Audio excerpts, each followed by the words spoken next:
Next question है, 15 centimetre और 13 centimetre त्रिज्या के दो केंद्रिक वृत्त दिए गए हैं, कॉन्सेंट्रिक सर्कल दिए गए हैं दो। ठीक है ना। तो आप देखिए ये दो सर्कल है,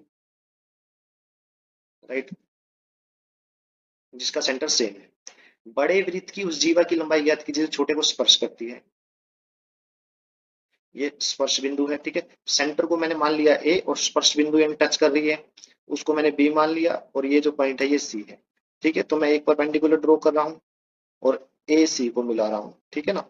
अब देखिए 15 सेंटीमीटर जो है वो क्या है, 15 सेंटीमीटर और 13 सेंटीमीटर की दो त्रिज्याएं हैं। 15 सेंटीमीटर किसकी रहेगी, बड़े बड़े सर्कल की। ठीक है, यानी ए सी की वैल्यू हमें कितनी मिल गई, 15।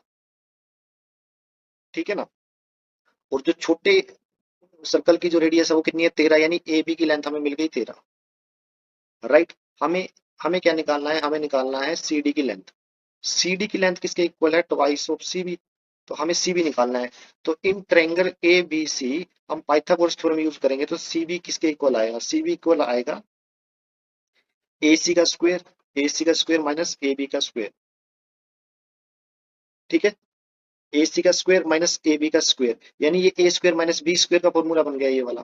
ठीक है ना। तो एक बार जोड़ना है, एक बार घटाना है, तो 15 और 13 कितने होते हैं, 28 गुना, फिर दोनों का डिफरेंस 15 - 13 कितने होते हैं, 2। तो सीबी की वैल्यू कितनी आ गई, 28 इंटू अंडर रूट 28 गुना 2। ठीक है, तो मुझे अब सी डी की वैल्यू निकालनी थी, तो सी डी की वैल्यू कैसे निकालूंगा, 2 गुना अंडर रूट 28 को भी मैं लिख सकता हूँ 14 गुना 2, और 2 पहले से ही था।